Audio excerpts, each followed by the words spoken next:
Hello and welcome to this week's roadcast. Sometimes, particularly in times like these, it's essential that we remove ourselves from the hullabaloo, from the constant bombardment of the media and all the conflicts that are happening right now. And to me, particularly on a hot, sunny day like today, where it's likely to reach the late 20s in terms of the temperature, it's great. It's simply great to be out in an environment like this in the woods, where you've got the dappled light, you've got the cool of the shade, the birds tweeting, and all being well, there's nobody else in these woods but me. Yesterday, it was announced via the woman acting as the Home Secretary, Yvette Cooper, that after all there would be a national inquiry into the Pakistani Muslim rape gangs who've been terrorising young British lasses probably for the best part of the last 40 years. This comes after Cooper and Jess Phillips and some of those other women acting as leaders. I use that term in inverted commas. They'd poo-pooed the idea of such an inquiry. Even Starmer himself, they've used phrases like jumping on the bandwagon of the right-wingers, that this was a right-wing conspiracy theory. And it's all come to bite them on the arse. Now, the first thing that occurred to me when I saw the clip of her announcing it to Parliament was the complete and utter absence of male members of Parliament in and amongst the ranks of the Labour front bench. I could see Jabba the Hutt Lammy sitting in the background, but there was no sign of anyone else, and apparently Keir Starmer has flown off to Canada whilst this scandal's been emerging. And so it was left to Yvette Cooper to announce that the report by a dame of the realm was simply so fucking hard-hitting, so full of detail and undeniable facts regarding this mass industrial scale abuse of British girls, that as much as they wanted to, they simply could not bury it. Now, don't get me wrong, I'm not saying that a national inquiry controlled by the government is likely to be anything less than a whitewash. However, given the full extent of the agencies at play here and the individuals who have demonstrably neglected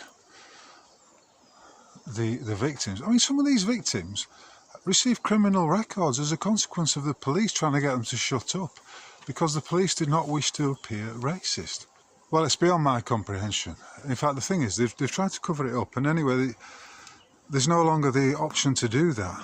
I mean, Rupert Lowe and his team set off an independent inquiry into this, and there are other people who have done some great work, and I would suggest that the independent inquiry is perhaps the best way to deal with it, because they're already attempting to put limitations on the scope of this inquiry.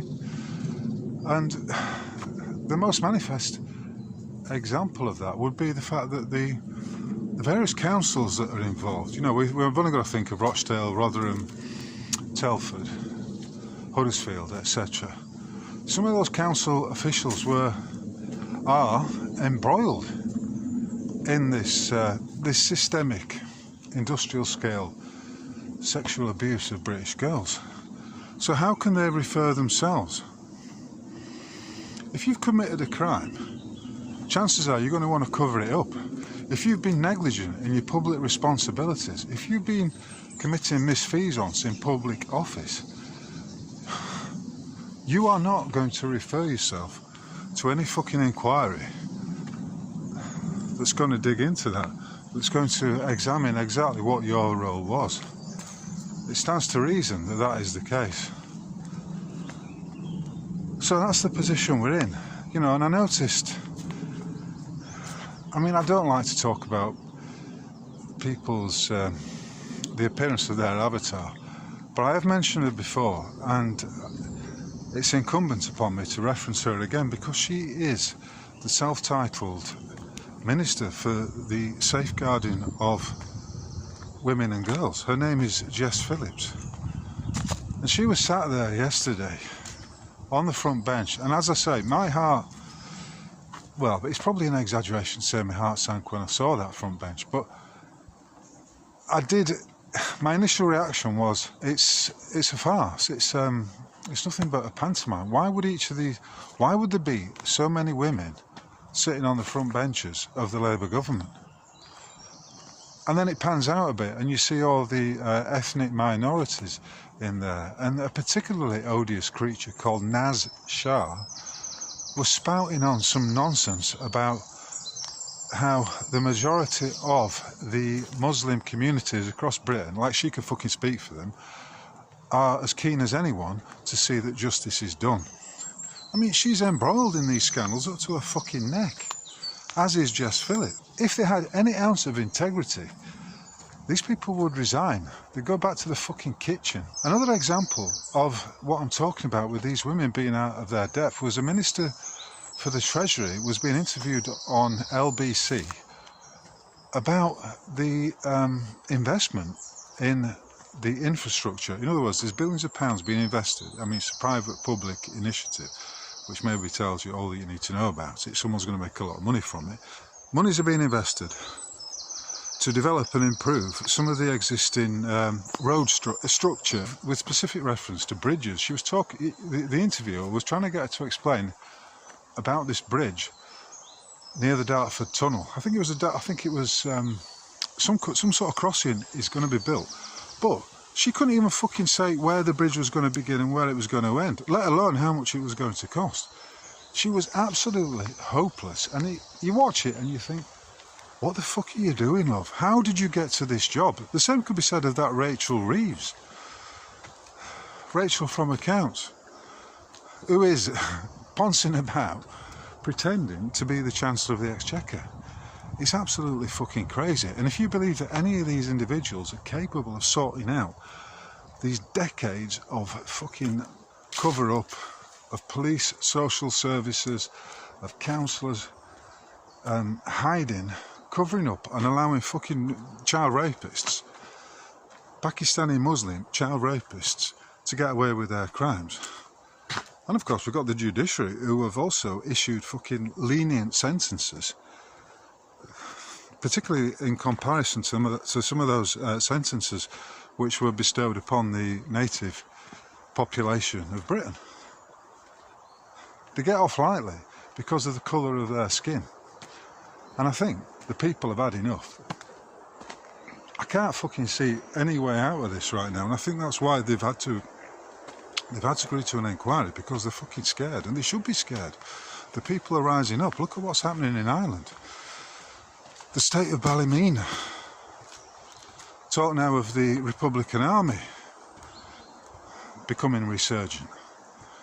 We're living in very interesting times, but as I say, it is sometimes absolutely imperative to get away from it all and to come to the woods, to this lush green environment, particularly on a hot day like this, where you don't want to be walking around the inner city where there's no shade and the tarmac is simply heating up, I suppose, in a way that the geopolitical realm is. I put out a tweet today. Someone was saying about how legalese is used, quite correctly, how legalese is used to cover up and obfuscate the crimes of the clients of those barristers and solicitors who are operating in that game. And let's be you know, that is not to disclude the Freemasonic sorcery that's taking place. But the point is, we're in for a very interesting summer, because it's long been established that as the temperature goes up, climatically speaking, so do the passions and the tempers of the people, you know, in the summertime. The summertime is the time for the riots. It's not going to happen so much in the winter, for obvious reasons. The days are longer, temperatures are hotter, and tempers are shorter. So I think we're in for an interesting summer. And I'm not just talking, I'm talking right across the Isles of Britain. It's already started in Ireland, and you know, I love the Irish people. I've been there several times, and I've always had a great time, and I've always enjoyed their hospitality and their lust for life. But they've had enough. They've had enough of this immigration. And you might say, well, it's about time.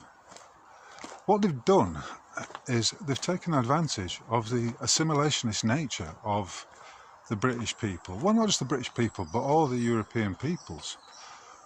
When I say assimilationist, I mean the idea is that if you come to the country as a guest, then you are welcome.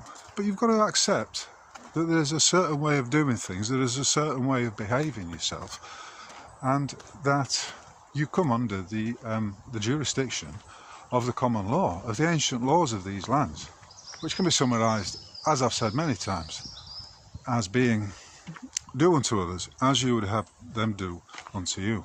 So this post was on Twitter was I said that the legalese is effectively like a layer of tarmac that has been layered over the bedrock of British or the Isles of the ancient jurisprudence, the ancient laws of these lands. And like tarmac, there are many potholes that are appearing right now. I mean, you could say, well, that is literally the case on the roads up and down the length of Great Britain. But my point is, it's as though the self-serving legal profession, of which, let's not forget, Keir Starmer is a fully paid up member and perhaps one of the finest, if that is the correct term, finest of liars, the most gifted of liars, that this layer of sticky tarmac has been layered over the bedrock, and that as is always the case in the summer, when it gets really hot, the tarmac begins to melt, cracks appear, and sometimes it bubbles up. I think that's where we're at right now. I think that the lies are beginning to crack, to melt. The morality, or should I say the immorality of these various types who are pouncing about on the geopolitical chessboard is now being shown in stark relief.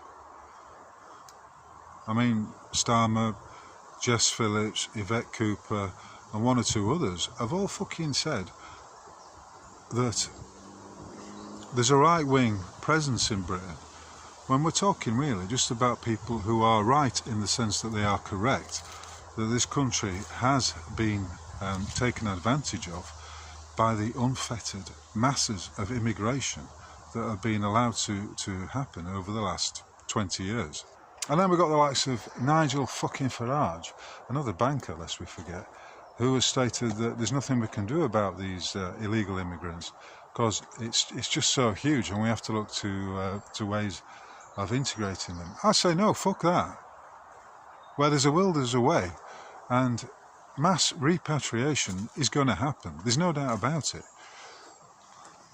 Farage is a coward as far as I'm concerned. And what's he doing? You know, let's get back to Farage. In March, I spoke about how Rupert Lowe had been, I use the word evicted, had been, well, he'd had the whip withdrawn, so consequently, you could say he'd been evicted from the Reform Party.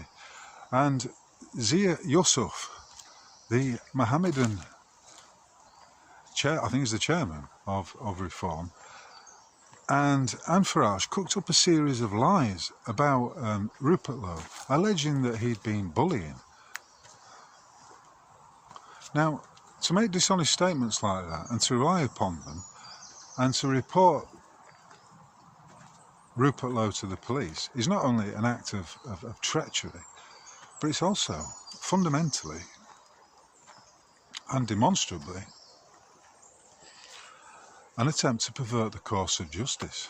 The individual has made has lied to the police, made a series of dishonest statements in order to get another individual arrested. And you could say, well, this is an example of the lawfare that's been taking place all around. Many of us have experienced this lawfare. I've certainly experienced it via my various legal battles with, to name a few, the Bradford and Bingley Billing Society, as it was, Nottinghamshire Police Force, and unfortunately I am going to be facing another legal battle shortly. This is of a personal nature, and I don't wish to go into it right now. As reluctant as I am, and if the route of third-party mediation cannot resolve the issues, then I will have to engage in court action. But of course, if you're standing under the truth, under the facts of the matter, you've got absolutely nothing to be afraid of. So it turned out that there was no case to answer against Rupert Lowe. That it was demonstrably the case that Zia Yusuf, Nigel Farage and the rest of them had conducted a campaign against him, which was intended to start off a lawfare attack on him, which would be to their advantage. But because it was all based on lies, it fell apart. And Zia Yusuf actually left the Reform Party, but subsequently rejoined. You see, in the rather like the Talmudic doctrine, in Islam there's this tenet called taqiyya, and taqiyya is simply an Islamic doctrine whereby you are allowed, in fact it's no problem at all, you're allowed to lie, to state untruths about individuals who are not of the same faith as you. So in his head, maybe Zia Yusuf has taken that tenet called taqiyya, and in his head it's okay for him to tell lies about Rupert Lowe, to rely upon dishonest statements in order to get him removed from the party. I mean, in order to make this political move against him and have him, get him isolated from the party because he's not someone that they agree with anymore.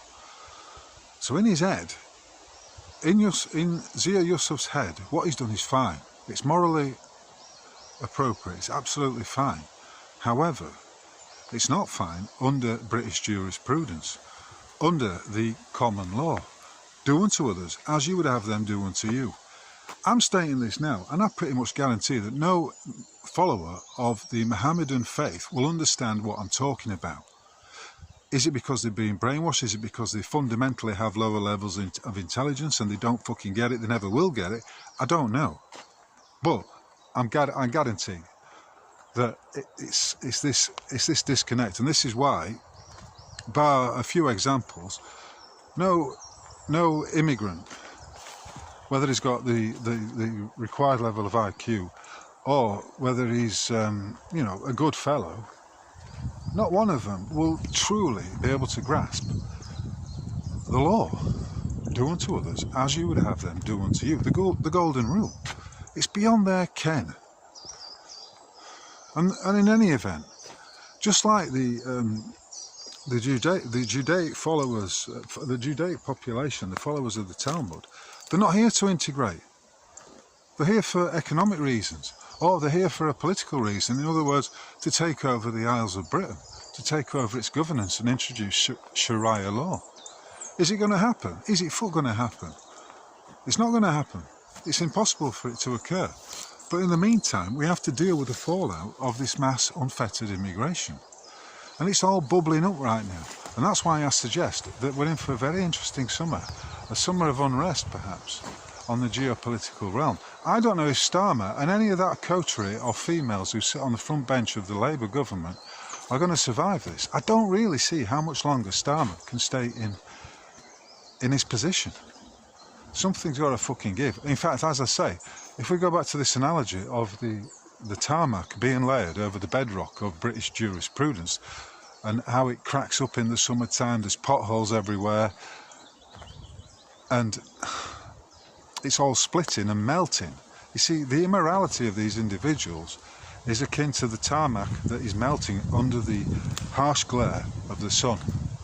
I don't know how much longer they can last, how it can be shored up. I've no idea. And then, of course, we zoom out a little bit further, and we've got this bloody conflict going on, this staged... is it a staged conflict? Most probably. I mean, people are saying, what we do when we go on, I'm talking about the Iran-Israel conflict. Some people are saying, well, what's happening here is that when Trump said that Iran didn't sign the deal, and all it has to do to end this conflict is to sign the deal. Well, is he referring to the financial deal, whereby the Iranians accept their position and come under the aegis of the House of Rothschild? I'm not sure, but what I can tell you is if you look at the images of the Iranian parliament, right, and look at the images of the Israeli parliament, you will see a very, very obvious Freemasonic element in both buildings. I will show you, have a look at this image here, and you'll see exactly what I mean. I'm putting the two side by side. So at these higher levels, you've got to ask the question, who is really in charge? Beyond the face of it, beyond the glib, poncing politicians that we see, who is really in charge? Who's pulling the strings? Who's controlling this? You know, and then we have people saying, well, you know, is this the end of Israel? Because the weapons that Iran has are immense. They've got these hypersonic, supersonic fucking missiles and all of this highly advanced technology that will defeat Israel. But again, what do we see? Where is the evidence of that? I mean, we see images of so-called strikes on Tel Aviv, and we see some of the damage that's occurred. But how do you know you're not looking at a CGI video when you see these? I mean, basically, I'm saying I don't fucking know. I don't know the details. I can't stand here and confidently say, yeah, Iran's got the technology that will defeat Israel. I mean, that's another point. Israel, none of them are fucking Israelis anyway. The 12 tribes of Israel, or is it the 10 tribes of Israel, are Caucasian. I mean, it's engineered chaos. Order out of chaos is the mantra of the Freemasonic controllers. So we need to be vigilant. We need to apply our critical thinking skills to all of this. But how interesting that it's beginning to crack. The layers of sticky tarmac are beginning to crack and melt under the heat and under the pressure of what's occurring right now. So wherever we look right now, there's conflict between the sexes, conflict between nations, geopolitical conflict. And of course, in times like this, you need to wise up and realise who the true enemy is, because it sure as hell isn't your neighbour. I suppose the conflict is always between the truth and the lies. Anyway, I'm keeping this very short this week. I'm going to be doing another one. I may be doing a series of shorter roadcasts over the coming weeks and months as things unfold. However, if you are able and you do appreciate my work, then please subscribe to the email list at my website, roguemail.org. And if you are able, kindly take out a paid subscription at the Substack page, which is can be found at MOD 800 at Substack. Similarly, if you're seeing this on GooTube, then please give me a thumbs up. Please subscribe, and if you're able, leave a comment. Let me know what you think about all of this. The only thing I really need to add to that is that due to an error on my website, people have been finding it difficult to subscribe, but that error has now been fixed, and I'll put out a newsletter shortly detailing exactly which articles I've been putting out over the last few months, because it seems to me that a lot of people simply do not go to the website if they've not received the email. And I do depend upon the kindness of my readers and listeners.